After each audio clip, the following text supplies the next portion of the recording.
Salam sejahtera bagi kita semua, Shalom, selamat hari Minggu, selamat kita berjumpa lagi dalam ibadah online kita pada hari ini.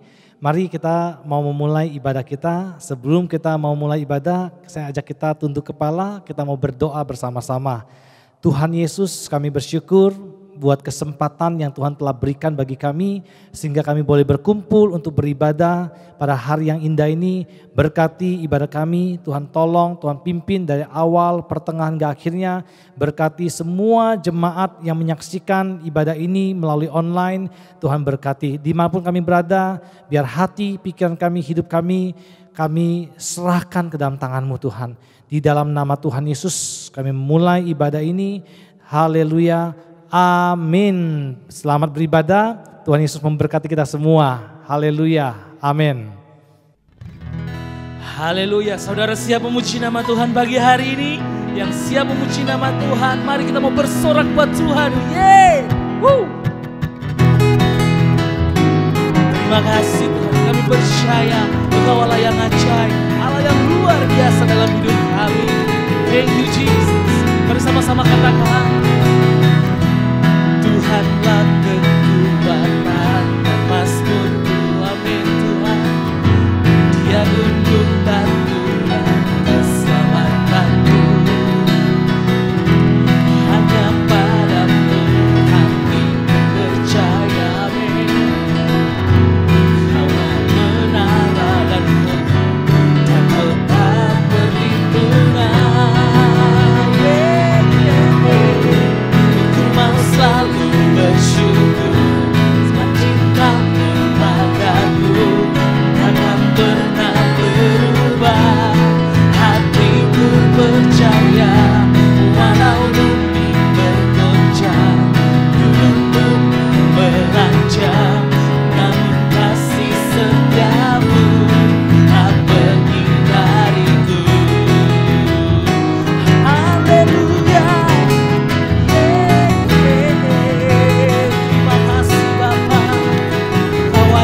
Bagi kami, mari sama-sama katakan, Tuhanlah kekuatan dan mazmurku.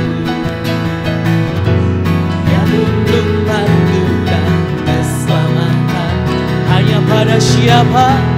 Hanya padamu ku percaya, amin Tuhan. Kaulah menara tempat perlindungan. Ayo sama-sama yo. Ku mau selalu bersyukur sebab cinta-Mu padaku takkan pernah berubah. Hatiku percaya walau bumi bergoncang, gunung pun meranjang, namun kasih setia-Mu. Aku mau selalu bersyukur, amin Tuhan. Cinta-Mu padaku takkan pernah berubah. Hatiku percaya walau bumi bergoncang, gunung-gunung meranjang, namun kasih setia-Mu tak pergi. Kasih setia-Mu, kasih setia-Mu tak pergi. Kasih setiamu tak pergi dariku. Terima kasih Tuhan, kami percaya kasih setiamu tak pernah berakhir buat hidup kami. Terima kasih Yesus, haleluya. Mari kita beri tepuk tangan buat Tuhan kita. Yes, woo. Ajaib Kau Tuhan, amin. Sambil kita mau bersorak, kita mau nyanyikan kebesaran Tuhan pagi hari ini. Mari Bapak Ibu yang ada di rumah, kita mau bertepuk tangan dengan sukaria. Kita mau besarkan nama Tuhan. Tak terbayang kebesaran dan tak terbanding kekuatan-Mu Tuhan. Kau megah atasku, amin Tuhan. Segenap jiwa dan pengharapan aku serahkan tuh rencana-Mu Tuhan. Kau Raja atasku, hanya Kau yang layak Tuhan. Hanya Kau yang layak.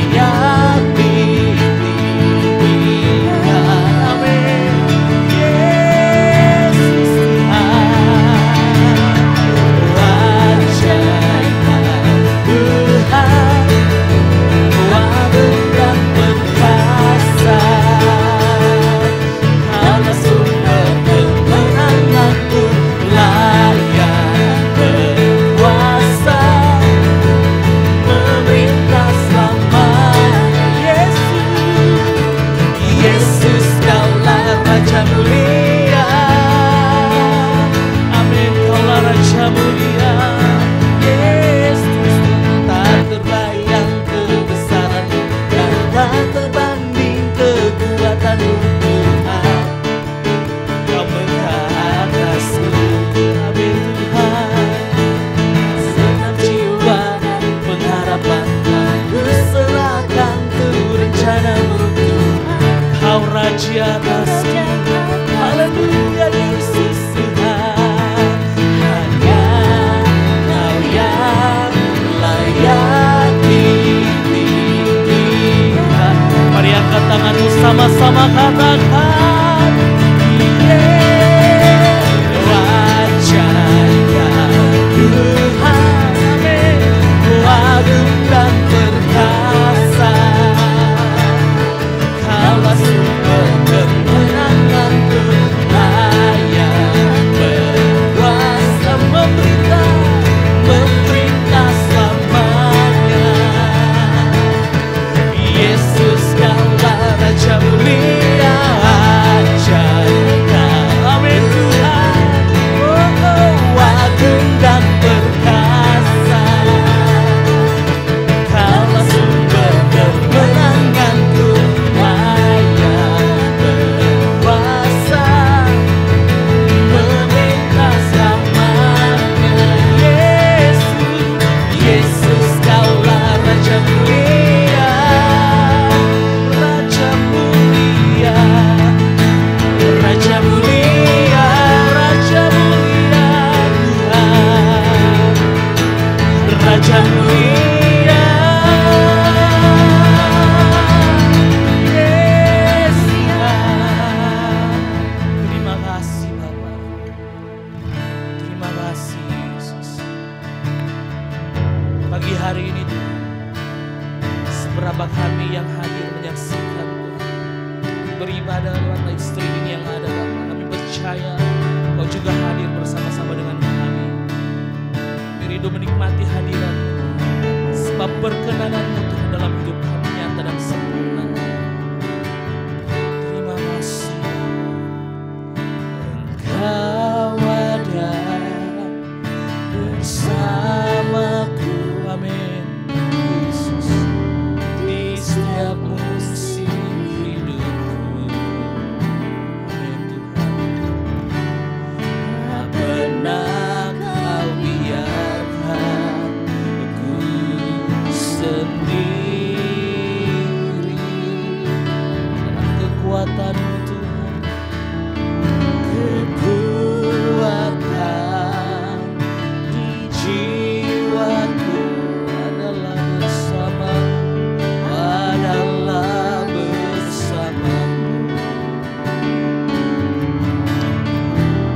Tak pernah meragukan kasih-Mu. Mari angkat tanganmu sama-sama katakan, bersamamu Bapa, ku lewati semua perkenanan-Mu yang teguhkan hatiku, amin Tuhan. Engkau yang bertindak,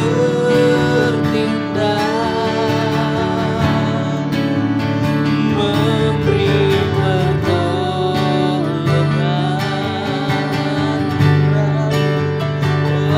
anugerah-Mu besar melimpah bagiku. Terima kasih Bapa, terima kasih Yesus. Engkau ada bersamaku, amin Tuhan, di setiap musim hidupku. Tak pernah Kau biarkan aku sendiri. Kekuatan di jiwaku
katakan anugerahmu besar.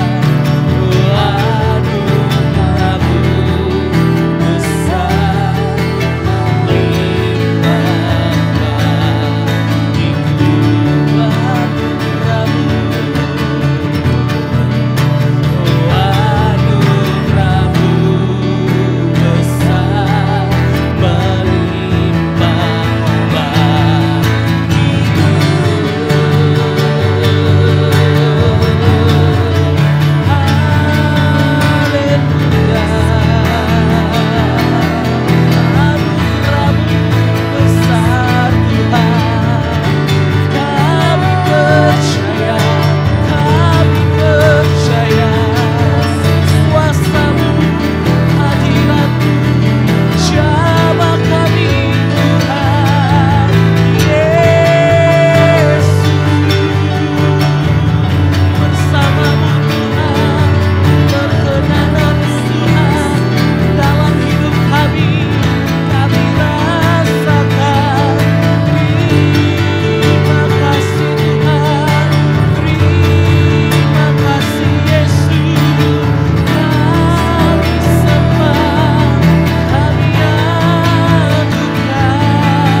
tetap setia di dalam Engkau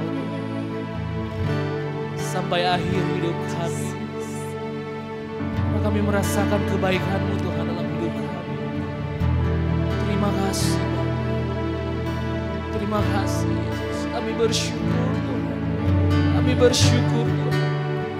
Ya Tuhan yang ajaib, Tuhan yang luar biasa dalam hidup kami.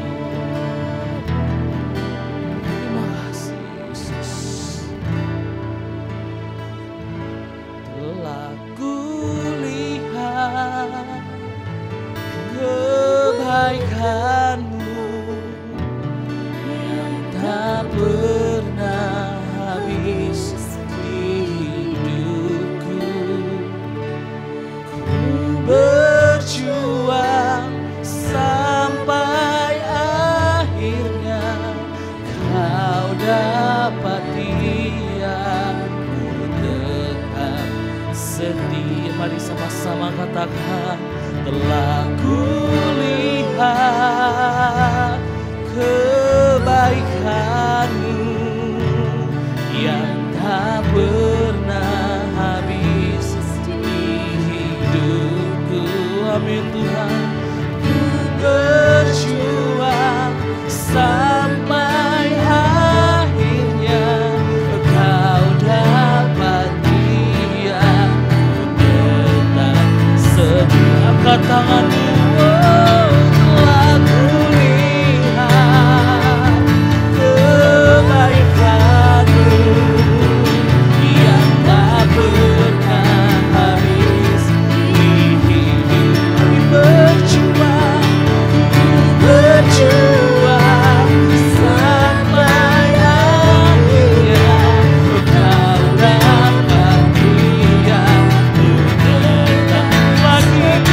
Lagi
Mari kita tundukkan kepala, kita mau berdoa untuk firman Tuhan.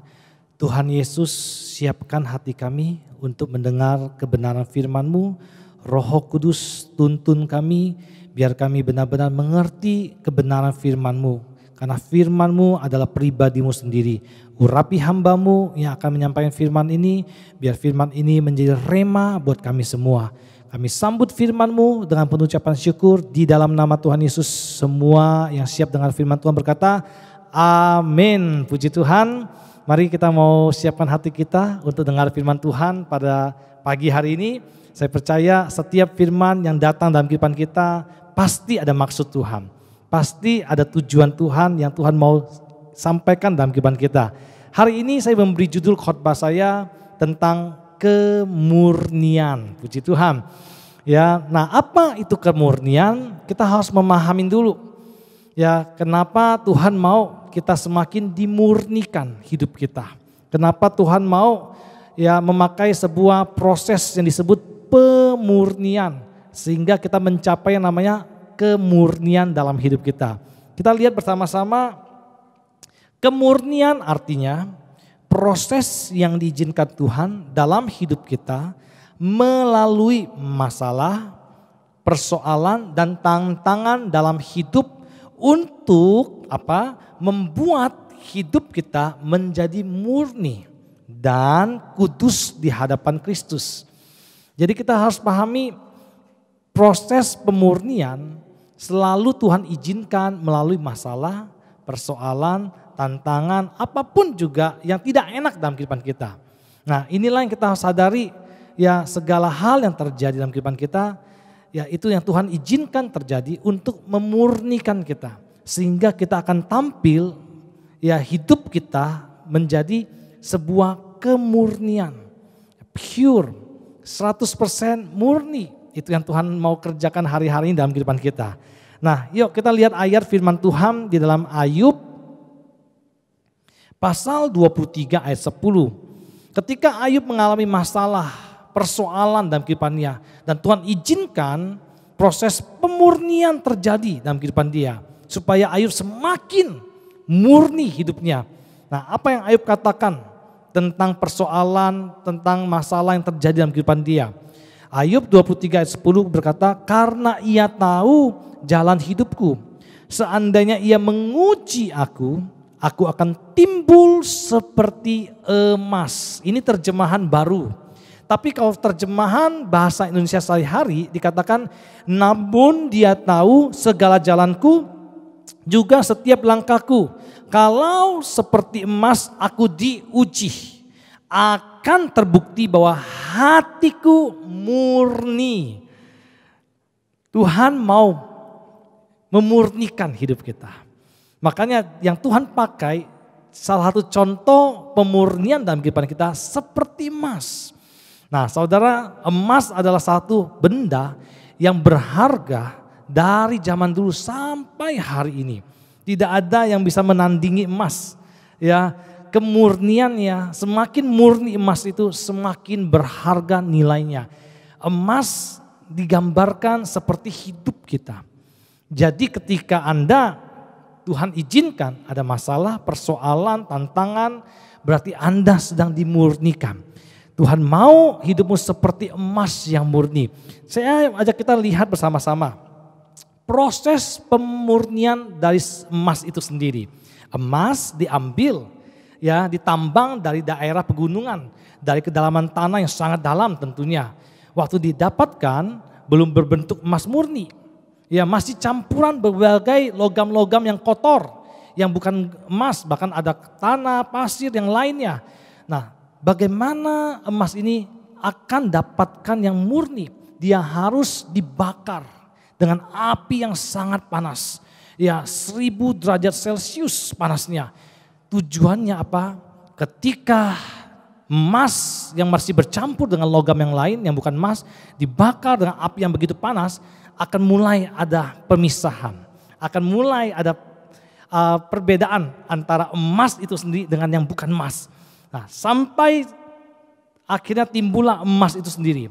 Yang bukan emas akan pinggir, akan keluar dan dipisahkan. Kemudian dicetak, dibentuk menjadi emas batangan. Seperti gambar yang saya kasih lihat ini. Nah itulah yang Tuhan mau dalam kehidupan kita.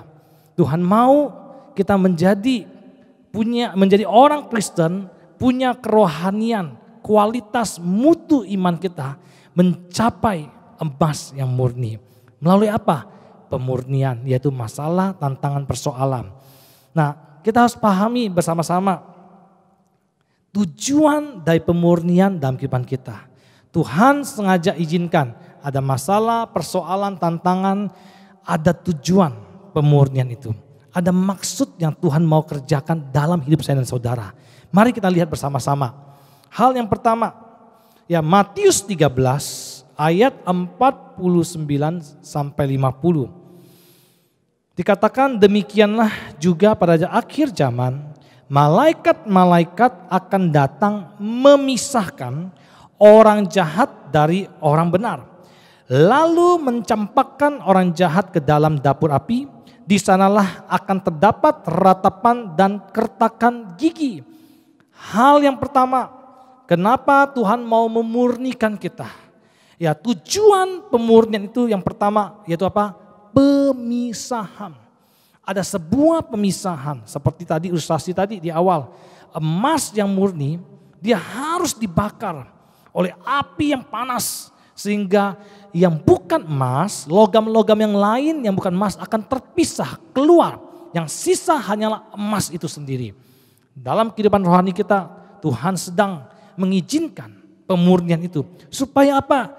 Anda dan saya dipisahkan dari dunia ini yang kotor, yang jahat, yang tidak benar. Nah, dari apa kita harus dipisahkan? Pemisahan yang Tuhan izinkan terjadi melalui pemurnian, yaitu Tuhan mau memisahkan kita antara ya orang fasik dan orang benar. Ada pemisahan, ada perbedaan, tidak boleh bergabung orang fasik dan orang benar. Supaya benar-benar yang benar hanyalah orang-orang yang terpilih, ya orang-orang yang dikhususkan. Pemisahan antara apa lagi? Antara kambing dan domba. Hari-hari ini Tuhan mau mencari jemaat-jemaat yang punya karakteristik sebagai domba rohani. Bukan kambing. Karena kambing bukanlah gambaran murid Kristus. Kambing bukanlah karakteristik dari kekristenan itu sendiri. Tapi domba-domba dia punya sifat, dia punya karakteristik yang mau turut, tunduk dan taat. Nah itu yang Tuhan mau pisahkan antara kambing dan domba. Pemisahan apa lagi yang Tuhan mau buat? Antara lain ya antara orang munafik dan orang tulus. Tuhan sedang mencari ketulusan hati kita. Tuhan sedang memurnikan hati yang tulus itu sendiri. Bukan menjadi orang Kristen yang pura-pura, munafik. Menjadi orang Kristen yang hanya bertopeng. Tapi jadilah orang Kristen yang tulus, yang murni dalam kehidupan kita. Berikut lagi, ada pemisahan antara apa lagi? Antara budak dan hamba. Tuhan mau cari hamba-hamba yang setia, bukan budak. Karena budak tidak mengerti apa yang dimau oleh tuannya.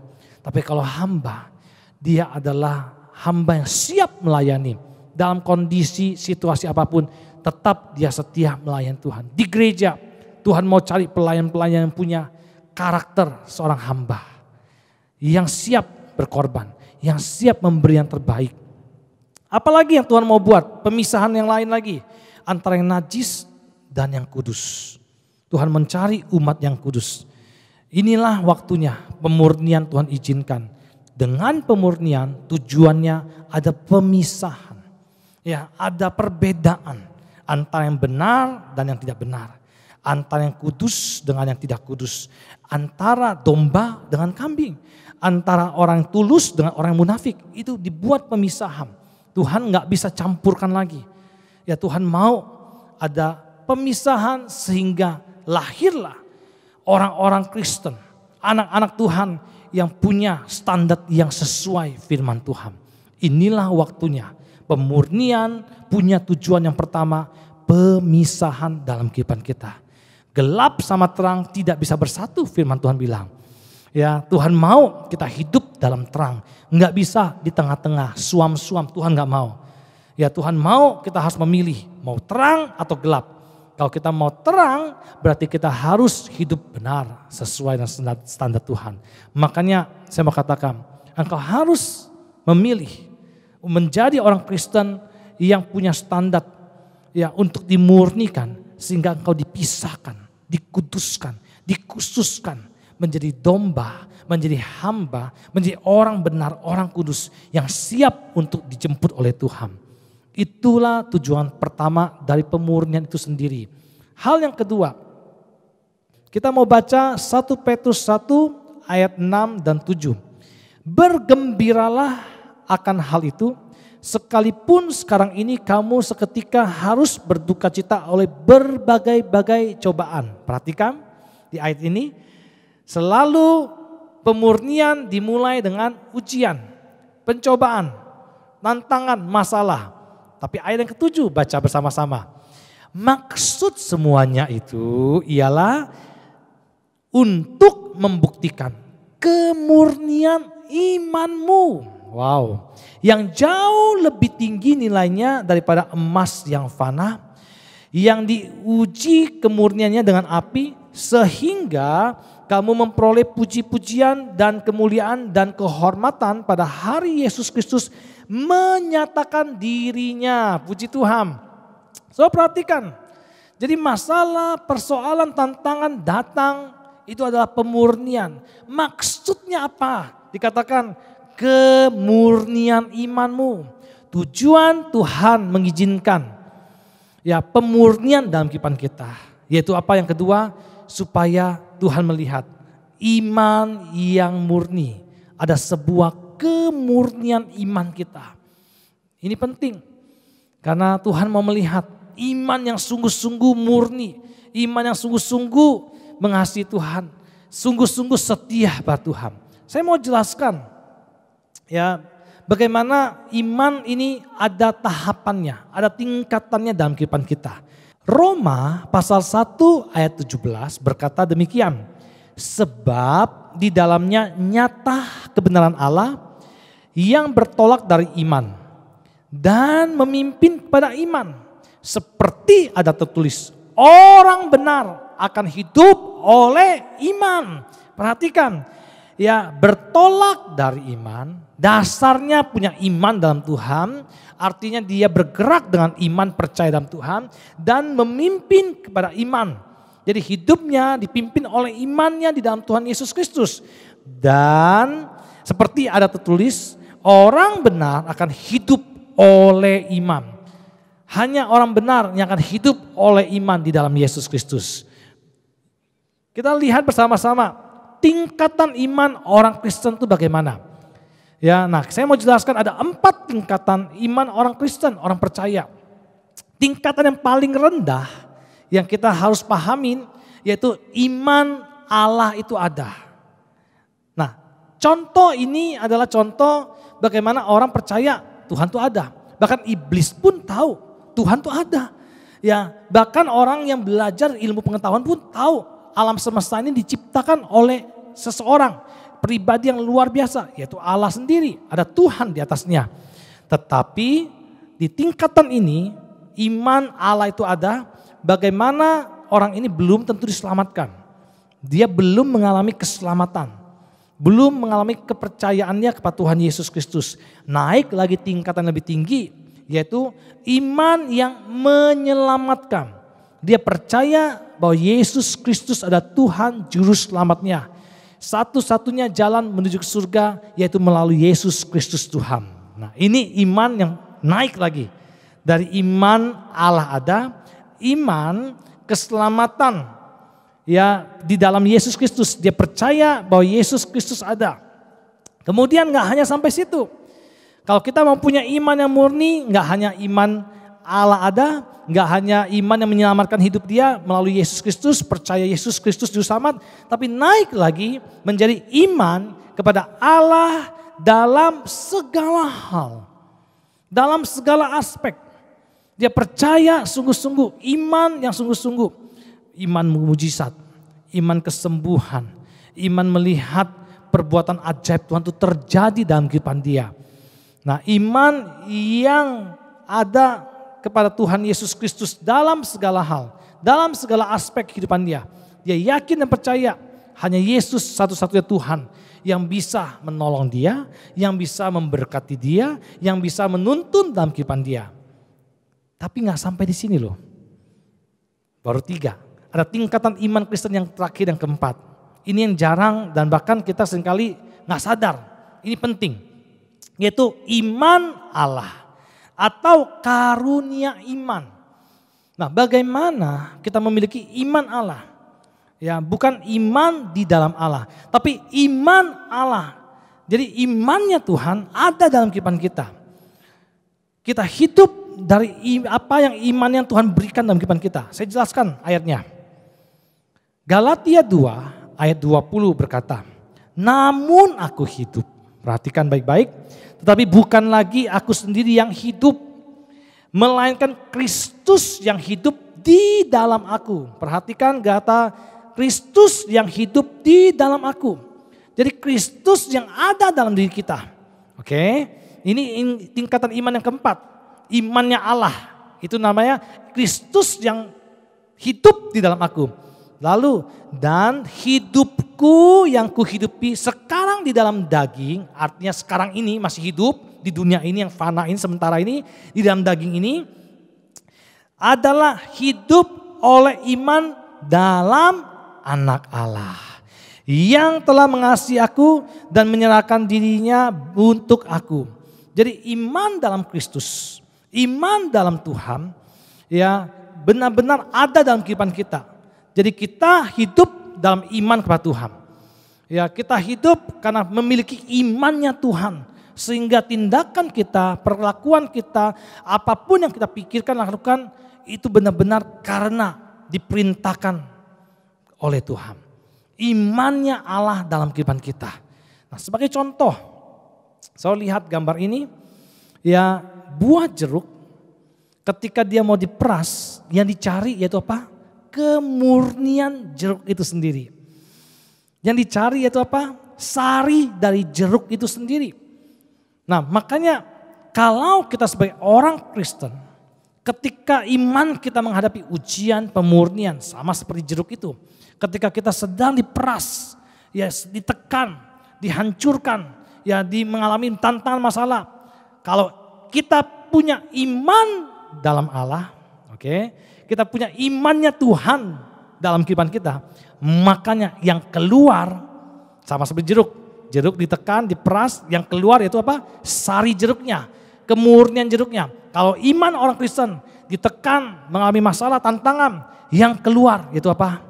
Iman dalam Allah. Iman Allah sendiri. Sehingga apa? Bukan lagi persungutan, bukan lagi pemberontakan, kecewa, marah, atau membalas kejahatan dengan kejahatan.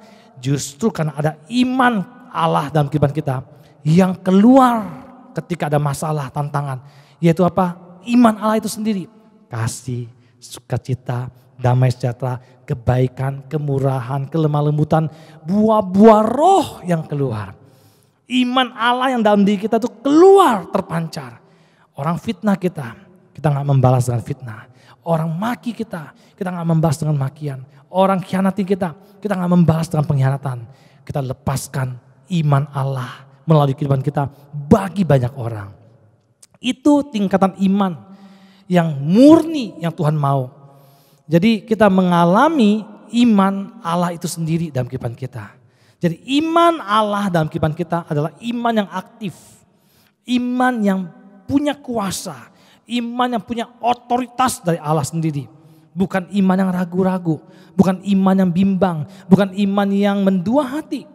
Nah, kita harus alamin. Kalau Anda punya iman di dalam Kristus. Ketika Anda mengalami pemurnian. Tantangan, masalah sedang menekan kehidupanmu.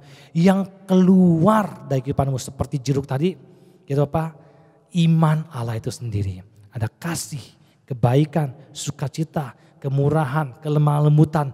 Yang terpancar dari kehidupan kita kepada orang di sekeliling kita. Sehingga dari iman Allah yang ada dalam kehidupan kita menjadi berkat bagi banyak orang. Menjadi kesaksian bagi banyak orang. Menjadi terang bagi banyak orang. Dan orang bisa melihat ada perbedaan yang luar biasa. Imannya murni.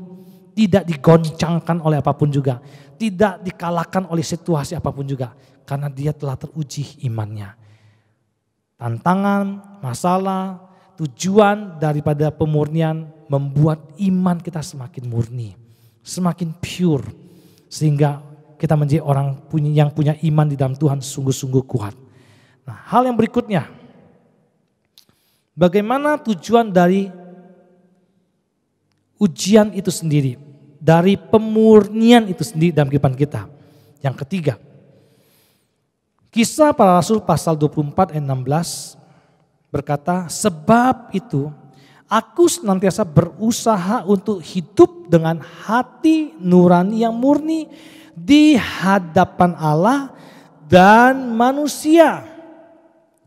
Firman Tuhan bilang, aku senantiasa berusaha hidup dengan hati nurani yang murni di hadapan Allah dan manusia. Jadi hal yang ketiga, tujuan dari pemurnian itu menghasilkan hati nurani yang murni. Ya, hati nurani itu sesuatu yang sangat penting dalam kehidupan kita, yang tidak kelihatan tapi tercermin dari kelakuan hidup kita. Ya, hati nurani adalah salah satu alat yang Tuhan pakai menjadi alarm dalam kehidupan kita, menjadi warning dalam kehidupan kita. Apakah ini benar atau salah? Apakah ini dari Tuhan atau bukan dari Tuhan? Ini akan membuat kita mengerti cara Tuhan bekerja dalam kehidupan kita. Menjadi tujuan pemurnian supaya kita ya menghasilkan hati nurani yang murni dalam kehidupan kita. Mari kita lihat bersama-sama 1 Petrus 3. Bagaimana ya ayat ini menggambarkan, menceritakan ya ketika tantangan masa datang, kita sedang diperhadapkan dengan hati nurani kita yang murni itu sendiri. 1 Petrus 3 ayat 15 dan 16. Tetapi kuduskanlah Kristus di dalam hatimu sebagai Tuhan. Dan siap sedialah pada segala waktu untuk memberi pertanggungan jawab kepada tiap-tiap orang yang meminta pertanggungan jawab dari kamu tentang pengharapan yang ada padamu.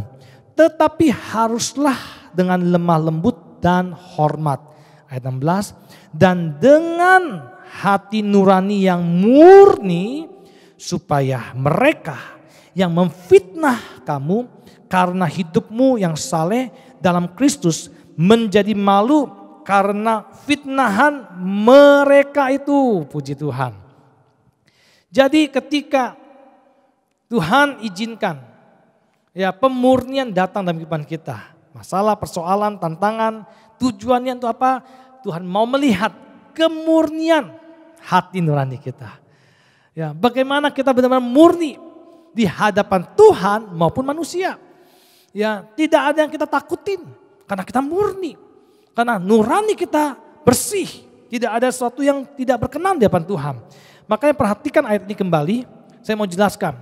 Ya, hati nurani yang murni akan menghasilkan, ya, yaitu apa? Ayat 15 yang awal, kuduskanlah Kristus. Ada kekudusan Kristus dalam kehidupan kita.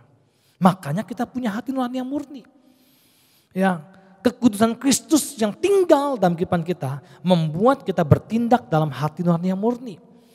Berikutnya lagi, hati nurani murni, ya kita siap. Yang kedua dikatakan dan siap sedialah pada segala waktu untuk memberi pertanggungan jawab. Orang yang punya hati nurani murni, dia siap mempertanggungjawabkan hidupnya di hadapan Tuhan maupun manusia. Dia gak perlu takut, gak perlu lari dari tanggung jawab. Banyak orang Kristen ya tidak berani mempersiapkan, mempertanggungjawabkan kehidupannya di hadapan Tuhan dan manusia. Kalau kita beres dengan Tuhan, di hadapan Tuhan aja kita beres, kenapa kita harus takut di hadapan manusia? Ya, di hadapan manusia mungkin kita bisa manipulasi, kita bisa membuat rekayasa, tapi di hadapan Tuhan tidak bisa. Itu berbicara hati nurani. Ya, hati nurani menuntun kita untuk hidup kudus tadi. Yang kedua, hati nurani membawa kita bisa mempertanggungjawabkan apapun yang kita kerjakan di hadapan Tuhan dan manusia. Dan hati nurani, bahkan dikatakan di ayat yang ke-16 yang terakhir, ya, supaya mereka yang memfitnah kamu karena hidupmu yang saleh dalam Kristus menjadi malu karena fitnahan mereka itu. Hati nurani ya membuat kita semakin kudus, membuat kita benar-benar bisa mempertanggungjawabkan hidup kita di hadapan Tuhan maupun manusia, dan kita semakin saleh. Jadi orang nggak bisa mencari kekurangan kesalahan kita. Ya, tidak ada batu sandungan dalam kehidupan kita. Kenapa? Kita benar, kita saleh. Bahkan orang yang memfitnah kita menjadi malu, firman Tuhan katakan. Kenapa? Karena hati nurani yang murni yang membuat kita hidup saleh dalam Kristus dikatakan. Nah, inilah yang kita harus sadari. Bagaimana kekristenan kita menjadi Kristen yang saleh, Kristen yang kudus, Kristen yang bisa dipertanggungjawabkan kehidupan kita di hadapan Tuhan dan manusia. Jadi nggak ada yang kita takutin, ya nggak ada yang kita perlu khawatirkan, cemaskan dalam kehidupan kita. Kenapa? Tuhan sedang memproses hidup kita, punya hati nurani yang murni, yang pure, yang bersih. Ya, jangan karena ada orang kita takutin, pimpinan atau anak-anak muda, orang tua kita. Atau mungkin saudara ada pendeta, baru kita kelihatan dia alim, kelihatannya kudus, kelihatannya baik. Tapi kalau nggak ada orang-orang yang kita takutin, kita akhirnya mulai berbuat sesuka kita di luar firman Tuhan. Hati nurani membuat kita ada orang, tidak ada orang. Siapapun dimanapun kita berada, saat kita sendirian. Karena ada hati nurani yang murni, kita gak perlu takut. Ya, kita melakukan apa yang benar. Karena Tuhan sedang memurnikan hati kita.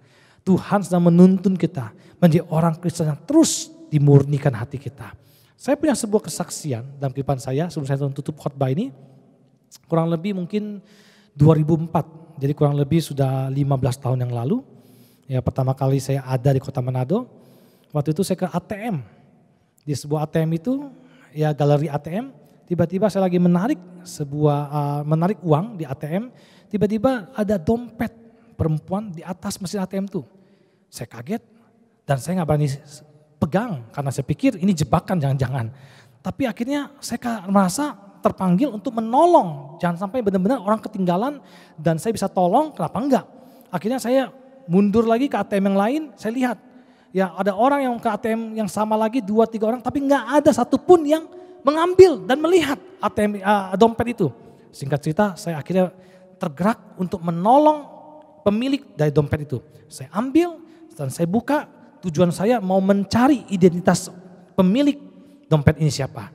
Sebenarnya sempat saya pikir mau serahkan ke security, tapi saya takutnya tidak sampai kepada orangnya. Pas saya buka memang banyak uang. Dia ternyata yang pemilik ini baru mengambil uang cash 3 juta rupiah, 100 pecahan 100.000. Ya, kemudian ada uang dolar Singapura. Ya, waktu itu kursnya masih 5.000. Itu di dalam itu ada 500 dolar Singapura saya hitung. Kali 5.000, 2,5 juta. Wow, itu bulan Desember. Secara daging, secara manusia, wah ini berkat Tuhan. Hadiah Tuhan buat saya untuk masuk di bulan Desember. Hadiah Natal. Tapi saya harus tahu, tidak ada orang yang melihat. Tapi saya harus mempertanggungjawabkan. Saya harus punya hati nurani yang murni di hadapan Tuhan dan manusia. Apa yang saya lakukan? Akhirnya saya mencari kartu identitasnya, KTP-nya. Saya cari, dapat. Dan saya mulai cari alamatnya, tidak ketemu. Akhirnya kartu kreditnya ada 7. Pada zaman itu ada 7 kartu kredit ATM-nya, banyak juga. Akhirnya saya dapat hikmat Tuhan. Tuhan bilang pergi ke bank, cek identitasnya, nomor teleponnya, alamatnya. Saya pergi ke bank 3 hari kemudian karena saya cari berapa hari itu rumahnya, alamatnya enggak ada yang cocok. Akhirnya pergi ke bank dan orang bank melihat, telepon pemiliknya dan akhirnya ketemu. 15 menit saya tunggu di bank, pemiliknya langsung datang, seorang ibu-ibu. Dia kaget, ya ternyata dia masih dapat dompetnya gitu ya. Dan dia berpikir uangnya sudah hilang, sudah gak ada. Dia gak akan mempermasalahkan menurut dia. Tapi saya bilang enggak, ibu, uang ibu tidak ada 1 peser pun yang saya ambil.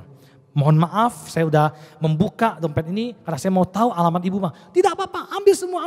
Tidak, saya tidak mau ambil karena ini bukan dia Tuhan. Saya tahu ini milik ibu. Saya kembalikan semuanya buat ibu. Dan ibu itu bilang, terima kasih. Nah, lihat, kalau Anda punya hati nurani yang murni, di hadapan Tuhan dan manusia, dimanapun Anda berada, Anda bisa mempertanggungjawabkan hidup Anda. Anda benar-benar melakukan sesuai firman Tuhan. Ya, tidak ada yang takut. Kita nggak perlu takut. Ya, karena kita hidup saleh, kita hidup benar, kita hidup kudus. Dan saya mau akhiri khotbah ini dengan kesimpulan khotbah saya. Bagaimana ya kita benar-benar mengerti tujuan dari pemurnian dalam kehidupan kita. Lihat bersama-sama. Tuhan sengaja memurnikan kita karena ada tujuannya. Yaitu apa? Tuhan mau memisahkan kita dari dunia ini. Ya, terang sama gelap tidak bisa bersatu. Kemudian supaya kita memiliki iman yang murni. Iman yang murni bukan hanya saudara percaya Tuhan itu ada. Bukan hanya saudara terima keselamatan dari Tuhan. Itu bagus. Bukan hanya saudara beriman kepada Tuhan dalam segala hal. Dalam mujizat, kesembuhan, dalam usahamu, dalam pertolongan Tuhan. Tapi Anda harus mengalami iman Allah itu sendiri ada dalam kehidupan Anda. Anda benar-benar menghidupi iman Allah itu. Anda benar-benar mempraktekkan iman Allah dalam kehidupan Anda. Dan aku melihat ada kuasa yang luar biasa terjadi dalam kehidupan Anda. Sehingga tujuan pemurnian yang ketiga. Sehingga kita hidup dalam hati nurani yang murni di hadapan Tuhan dan manusia. Itulah tujuan Tuhan. Ya, memberi ya pemurnian dalam kehidupan kita. Sehingga hidup kita menjadi berkat, menjadi kesaksian dan menjadi teladan dimanapun kita berada. Izinkan Tuhan terus memurnikan hatimu. Izinkan Tuhan memproses kehidupanmu dengan yang namanya pemurnian. Sehingga engkau akan tampil seperti emas yang murni. Sehingga dari kehidupan pemurnian itu imanmu, hati nuranimu semakin murni di hadapan Tuhan. Kita tundukkan kepala, kita mau berdoa, mengucap syukur. Mari kita mau berdoa untuk firman Tuhan yang telah kita dengar. Saya percaya Tuhan izinkan pemurnian dalam kehidupan kita. Arti pemurnian yaitu ujian, tantangan, masalah. Supaya apa? Supaya benar-benar Tuhan mau pisahkan kita dari dunia yang jahat ini. Supaya kita benar-benar dipersiapkan Tuhan menjadi jemaat-jemaat yang kudus. Jemaat-jemaat yang benar-benar hidup dalam standarnya Tuhan. Dan yang kedua, Tuhan mau kita menjadi orang Kristen yang benar-benar menjadi orang Kristen yang punya iman yang murni di hadapan Tuhan. Bahkan hati nurani kita murni. Kita punya hati nurani yang bersih di hadapan Tuhan dan manusia. Mari kita mau berdoa biar hatimu, hidupmu sungguh-sungguh dimurnikan lagi oleh Tuhan. Bapak Ibu, kalau Anda dengar firman ini dan Anda sadari, ya Tuhan, saya mau izinkan Tuhan terus murnikan hati saya. Taruh tangan kananmu di dadamu. Saya mau berdoa buat Bapak Ibu semua. Mari kita mau berdoa. Tuhan Yesus, murnikan terus hati kami. Sehingga Engkau temui hati kami yang murni. Sehingga hati nurani kami bersih. Sehingga iman kami memiliki iman yang murni di hadapan Tuhan. Kami punya imannya Tuhan.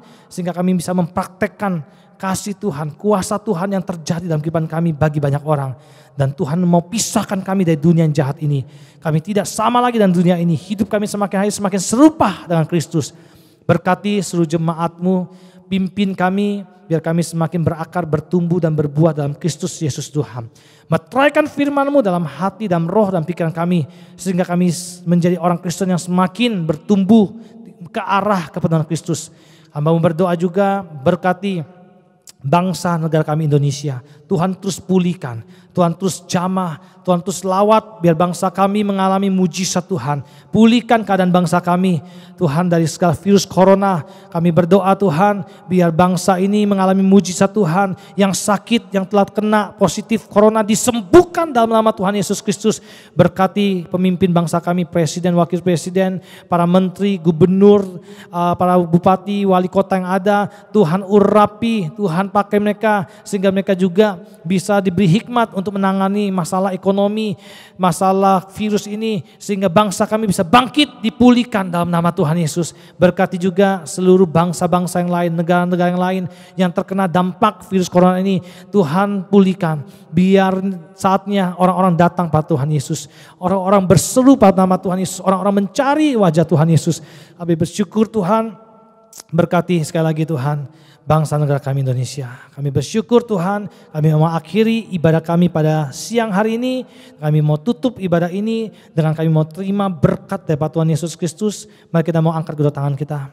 Terimalah berkat dari Allah Bapa, kasih sayang dari Tuhan Yesus Kristus dalam persekutuan Roh Kudus menyertai kita, melindungi kita, mengasihi kita, memimpin kita mulai siang hari ini sampai Yesus datang kedua kalinya. Berkat Abraham, Ishak dan Israel menjadi bagian dalam kehidupan kita di dalam nama Tuhan Yesus. Semua yang diberkati Tuhan berkata amin, amin, amin, amin. Selamat hari Minggu, Tuhan Yesus memberkati kita semua. Shalom. Mari kita mau angkat pujian ini sama-sama, katakan, oh, how great is our God. Sing with me, how great is our God. Oh, we sing, how great is our God.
Tuhan Yesus memberkati kita semua. Shalom.